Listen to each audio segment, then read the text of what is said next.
Hello, everybody. This is Mike Feldbauer from the Flagler County Drug Court Foundation, speaking to you today from Flagler Voice podcast studios here in Palm Coast.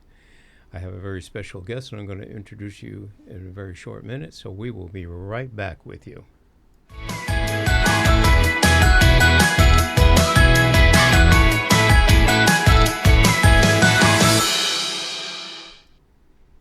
Well, here we are, and you can see my guest. My guest today is Judge Terrence Perkins. And Judge Perkins was one of the drug court judges that I sat under on the drug court team here in Flagler County. I think we were there for 5 years, 4 or 5 years? 6. 6 years. Oh, time flies. It does. So, yeah.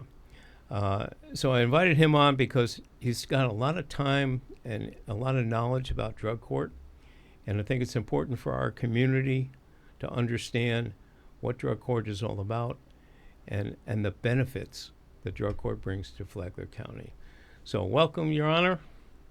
You're on the road. Thank you, Mike. Thank you. So, what got you involved?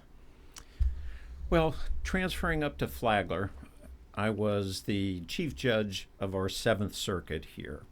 And I did my 4 years. And the incoming chief judge was Royal Zambrano, who had a dear place in his heart for Flagler County. Mm-hmm. And basically he said, as a reward for doing all of the work as the chief judge for the last 4 years, and that's the limit, that's all we can do, any place, anywhere. Well, I'll give you any division you want. And at that point, I had been a civil lawyer for 30 years. I had been a civil judge for about 5 years. And then I had recently moved myself to felony and a felony division. So the judge that was immediately next to me when I was running the felony division in Daytona was Joe Will. And, you know, drug court was very near and dear to his heart. You sure? That's for sure. I worked with Joe very extensively when I was chief judge to expand our drug court involvement in that regard. So it was natural.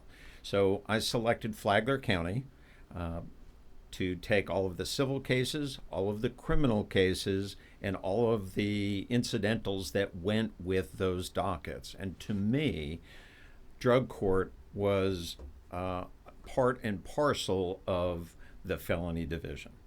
And you really need somebody that understands felony and understands how that system works in order to, I think, effectively administer drug court. So it was natural for me. I liked it as soon as I started doing it. I'm not going to say it wasn't frustrating from time to time, but it was a worthwhile adventure, I would say. Did you do drug court itself down in Volusia as a full-time drug court judge, or just a fill-in once in a while, or did you have any real experience with drug court back then? So because of my involvement as chief judge, I really didn't have the time to allocate that much to a docket of full-time drug court. But I was able to fill in quite frequently. And again, Joe Will was immediately next door, and so it was very easy for me to fill in for him for various things. So I don't want to say that I did it every week, but I did it frequently to the point where I kind of understood where all the pieces came together, and that would allow me to work on those various pieces, which we did in Volusia before coming up to Flagler. Yeah. I always remember several years ago we had a district drug court meeting with participants from all the districts, from the drug court teams. And when the judges came in at that time, and I'm pretty sure it might have been Judge Will, and I think Judge Walsh was still sitting then. And the question came up, what's the most difficult thing you have to do as a drug court judge? Their answer at that point was, you know, when we're sitting just purely in felony court, as you did the crime, you do the time. But now you're in drug court, and I've gotten to know you. Could be 3 months, could be a year, could be a year and a half, depending on how they're doing. And the most difficult thing was, if somebody was failing, having to sentence them out because you knew them. That's very true. Very true, and very difficult to do, by the way. Yeah. So, And it seemed to me maybe you had the same experience in drug court, is just when you thought you got somebody over the brink. So now we can relax a little bit. We can, let them start to control their own destiny moving forward. You would have a slip up, and then you'd have to deal with that. And it was very difficult. Well, I think the good thing that drug court in general does when there's a slip up, they do, and I know that our court, our team, is dedicated to try to get that squared away and not just throw people away. So, you don't see a lot of people being, we understand when somebody comes in and they've been in an addiction, and that brought them into whatever the crime was that they got brought in on, that immediate response is not immediate. In the early stages, there can be mistakes. There can be what we call slips. Not necessarily, fallout, but a slip. Somebody did something like, they hadn't learned how to control the triggers at that point. Something happened, and they used. And, of course, the drug court participants get UAs 2, 3, 4 times a week, depending on what's going on. Yes. They don't get, if they're going to do it, they're going to get caught. But we also understand in the early stages, that's a little different. As they get into the later stages, and they've spent the time, spent the energy, and supposedly have learned how to control that, it's more severe as far as punishment, sanctions. Early sanctions, because in the beginning we almost expect it. We hope it doesn't, but it's natural at that point. So, and what you're trying to do is you're trying to affect an outcome. And so in a regular criminal felony docket, for instance, when you're sentencing somebody, the first objective of the judge, according to the statute and the law, is punishment. That's what you're trying to punish somebody for doing it. In drug court, you're not trying to punish them at all. What you're trying to do is change their behavior. And so it's a philosophical difference completely. Yeah. And I can imagine how difficult that can be for the judge sitting in the one judge sitting in both those seats, to try to put that together and say, okay, I know that you will sit there when somebody comes up or first appearances and stuff, and you'll try to get in your mind, are these going to be, because of your experience, are these going to be a good candidate for drug court? Can we help change them? Or is this, they're so criminal that we can't do it? And that you've got to make on your own, that first decision, to see whether they'll be a candidate or not. And that's got to be a very difficult thing for you. It is. The good news about that, and particularly here in Flagler County, is we had a team, a very engaged and active team. So, for instance, a number of the referrals to drug court came from the state attorney's office. Yep. Hey, here's a person that has very little criminal history but has a bad drug problem. Or they're getting ready to have a bad criminal history, but they have a bad drug problem. Can we get them in? Can we get them some help? Can we have them evaluated and treated, just like you would with any other condition of that type? And having the state attorney, the public defender, the sheriff's department, having you there, having treatment available, Probation. Everybody there. Rolling up their sleeves, trying to figure out what do we do to motivate this person the right way, certainly made my job a lot easier in that regard. Yeah. Well, as we've already said, one of the big things about drug court and the people that are on the drug court team is that some of them, they were put on the team by their superiors, okay? It was a job. But after they're there for a while, it's no longer a job. Mm-hmm. I can remember one of the team members who ended up retiring said that this was Liz Williams, now Liz Lowe. She said she was placed on the team by her boss down at Flagler Beach Police Department, and she wanted nothing to do with it. But I know it would take it over a team of horses after she got involved to drag her off of it, because you do see that, and you have to develop that change in your attitude. The state's attorney's got to change that attitude. Even the probation officers have to change their attitude. So in getting to know that there's hope, which is what we always hope to project out there, if we change our thoughts. I mean, I can tell you in the 12 years that I've been doing this, I've changed a lot. I've learned a lot. I no longer, in the early days, I say it's just a choice. Well, then I learned it's not just a choice. When you dig in to find out what caused some of these people to get into addiction, what their lives were like, what was it, whether it was trauma, whether it was medical stuff, you get to learn that choice, maybe that first pickup was a choice because they thought they could hide the pain. But after that, that's not a choice anymore. And I think that's why the government ended up classifying addiction as a disease and treats it in that fashion. So we have to learn that what's there is treatable. It is a disease that's curable. Okay? Most times they come into drug court. The participants come into drug court for a simple reason. They're trying to avoid the consequences of whatever criminal conduct they had. Yep. They don't want to go to jail or prison or whatever. It's obvious. Okay. So, and that's enough to motivate them to follow the drug court principles, at least for a period of time. Mm-hmm. Usually it takes about 6 months for them to really understand what it's about and really make the transition to start to comply. Some a little longer, some get a little shorter time, but it usually takes about 6 months. And up to that point in time, so they may use on occasion. I mean, that's what they do. That's what they've been doing for a long time. That's gotten them by. It's also the source of some of their problems. But if they use, they deny it, they lie about it, they do a number of things in that fashion. And until they get to the point where they start to understand that really what drug court is about is it's about honesty, about acknowledging what you need and what shortcomings you have, and accepting the help to get you over and past that. And that's not easy, but once they get there, it goes a lot quicker.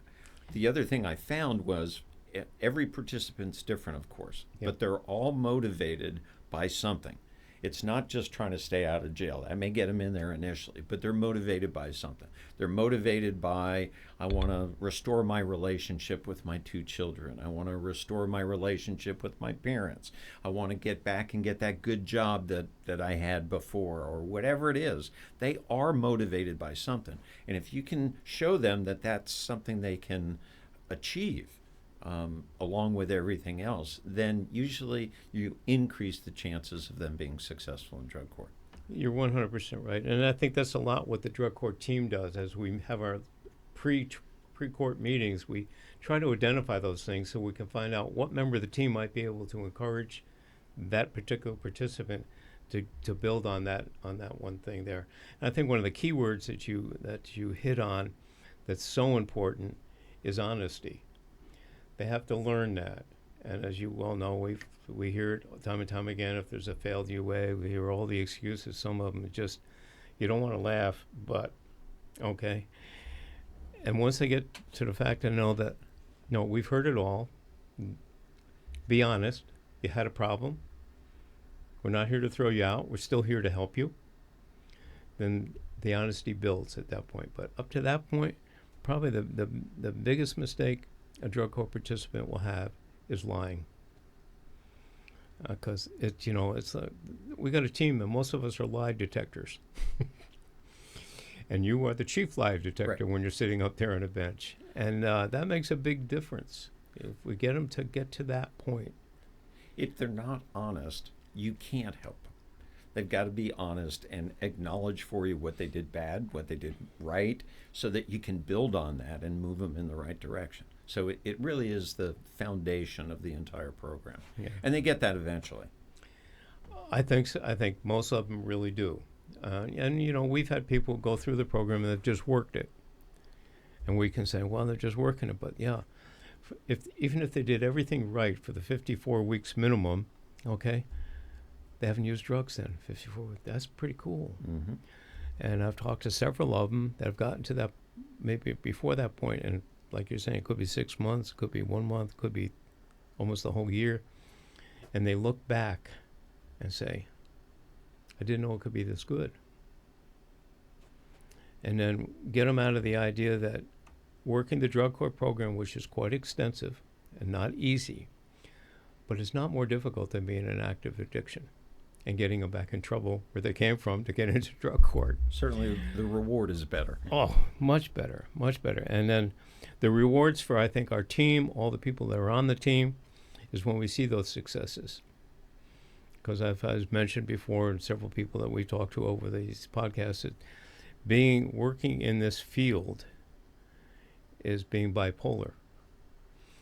Because we get real excited. We see the great successes, and then all of a sudden we'll get a phone call.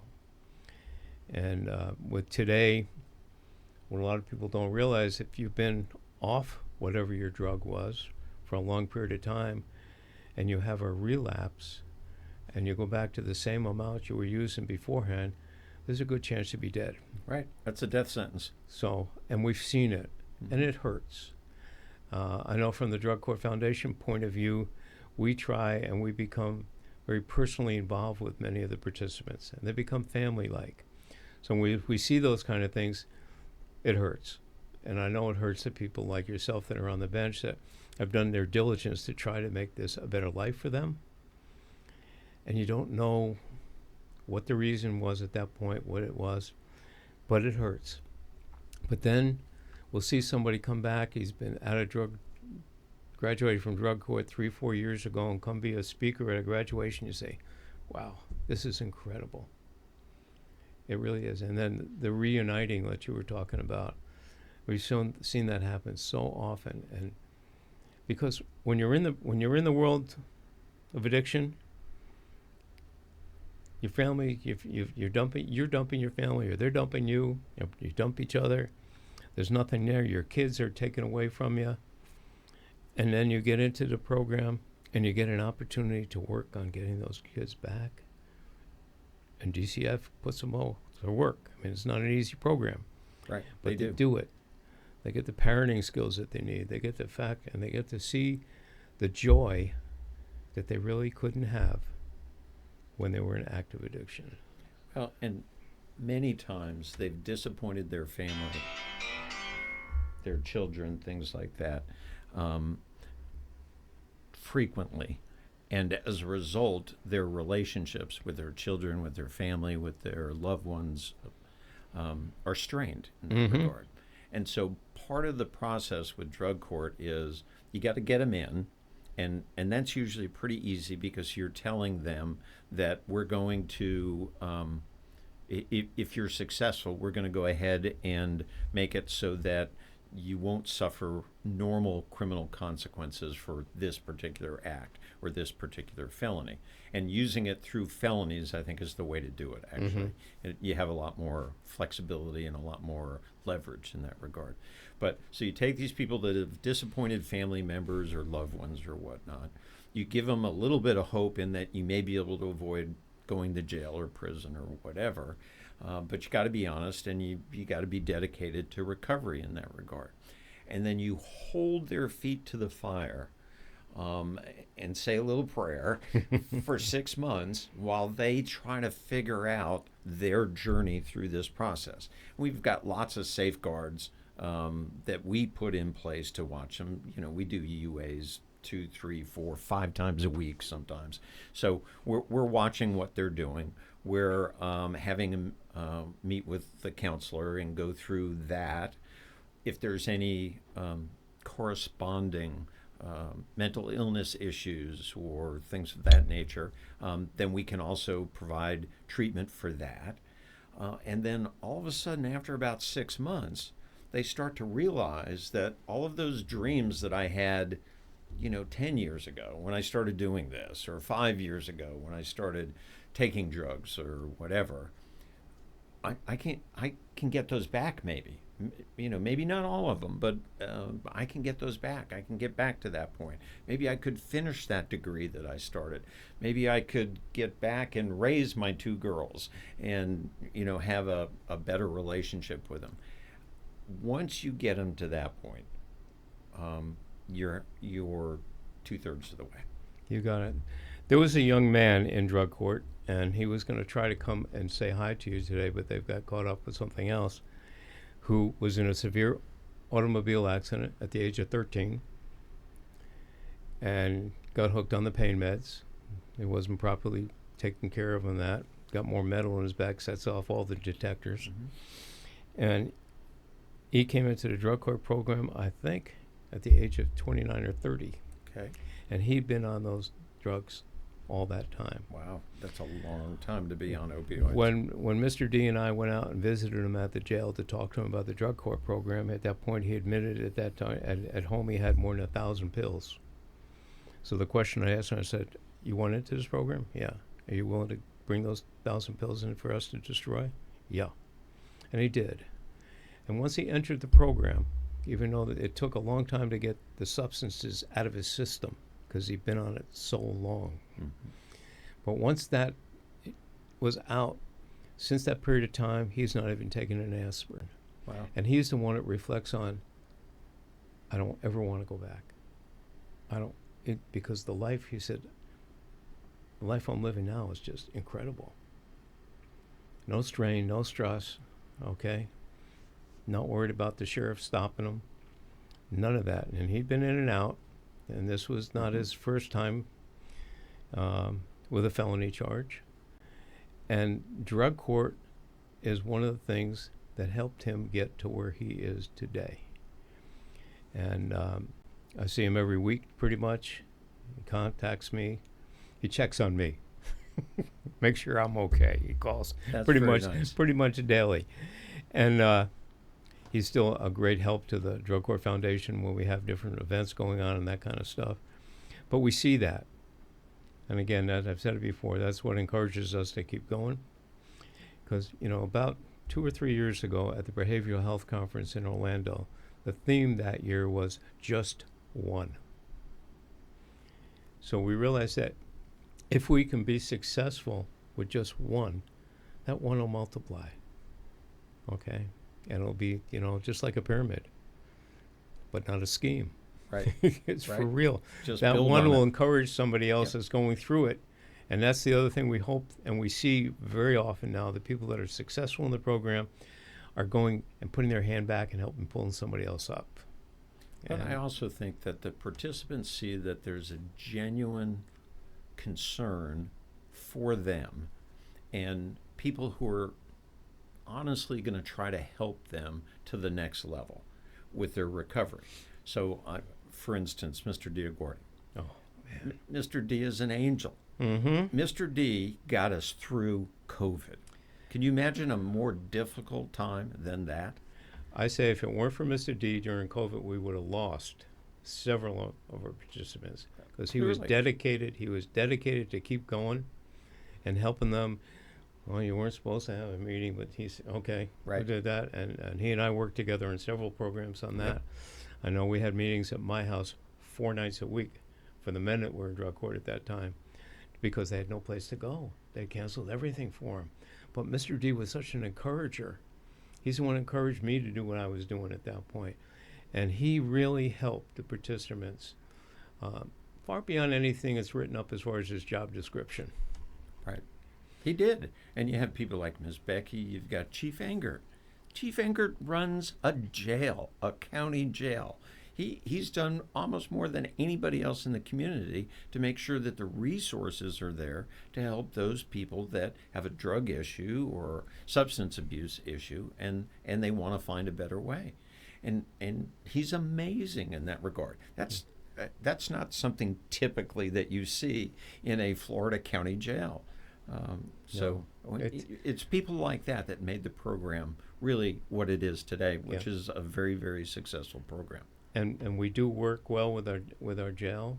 I hold them up every time I get a chance to talk because I've visited other drug courts and visited other sheriff's departments to see what's going on in their jails, and I have not come across one that does what our jail does. And like I said to you before we went on the air, Sheriff's jail, he'll make sure he gets you.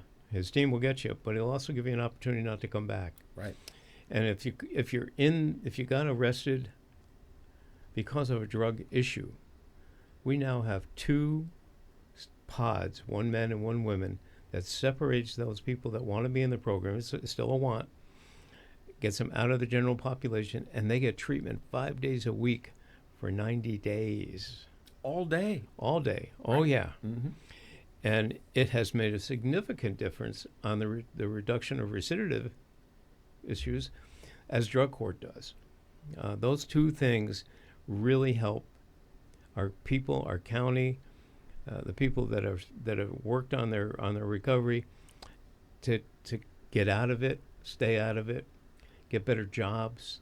The job training programs that the jail offers are absolutely incredible, and it's all for the same purpose. We don't want you back. Right. We want you to do better. You can. There is hope. If you're willing, you got to want it. We got to understand that there's something like they have to want it. And, even in as you said, it sometimes takes 6 months in the drug court program for them to really get to the point where say, okay. But we've had a couple that just worked the program. Oh, sure. But they were clean for over a year. Yep. And I think that makes a big difference there, too. So when I got involved and I recorded earlier Pastor Charles Solano, who was the person who got me into this, and how we started, because at Open Door Reentry and Recovery Ministries, all our first clients were from drug court. Then we all realized at one point in time that's too difficult because they had a very stringent program there. Then you added the stringent program at drug court, that people were having a difficult time. So we separated from the drug court program, and pastors started taking people directly from the jail and vetting them elsewhere. And the drug court asked me to stay on at that point. So, but it's hard to understand why our community, I guess I understand it, but doesn't recognize the importance of spending more time, energy, and money in recovery. The average recovery population is a minimum of 10% of your population. So in Flagler County, we've got, what's our population now? About 120,000. So 12,000 people in the community are probably in one form or another in recovery. Mm-hmm. That's significant. That's a huge number. So we have to understand that there's a need out there, and we got to stop looking at it as if it's a Hollywood movie. It's not the back alleys of Chicago, Boston, New York, Dallas. No, there has no boundaries. For a fact that this is prior to you coming on. I think it was during Judge Craig's period of time. A young lady was in the program, overdosed and died. She was home. It was during hurricane season, something like that. But she was home, and the drug pusher got into a gated, guarded community, got in there, and she overdosed and passed away. Thank God. He was the first, and I'm not sure if you sat on that trial or not, of the first murder trial. I've done several of those. Yeah, but the first one, I think, in the county was this man. And I think they negotiated 30 years for him. And I know Staley now treats every overdose death as a murder until proven otherwise. Right. So we're going after that part of it, but people have to understand there is no boundaries. It doesn't matter whether you're black, white, tan. It doesn't matter whether you're living in a poor section. It doesn't matter whether you're living in a rich section. There are no real gates.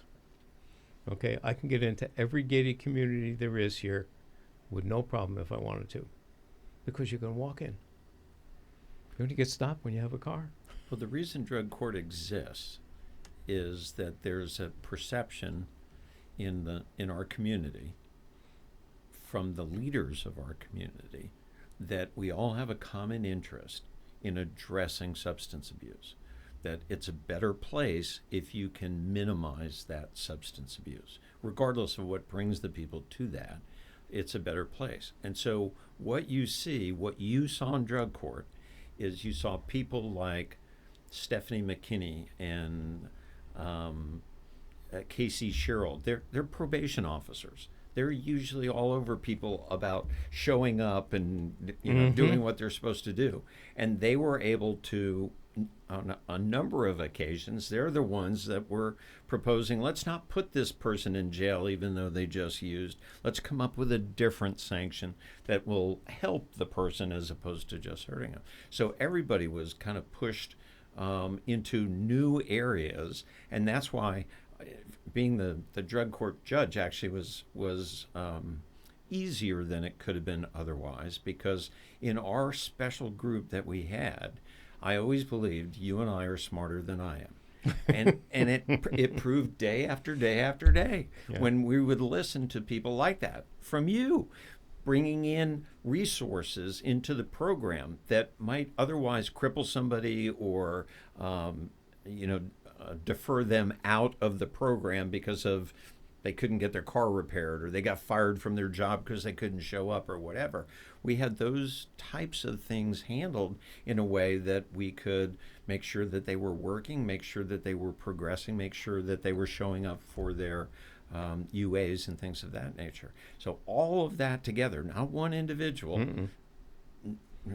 including the judge, Yep. not one individual, but that whole team, I thought, worked very effectively to bring those resources to bear and help those people.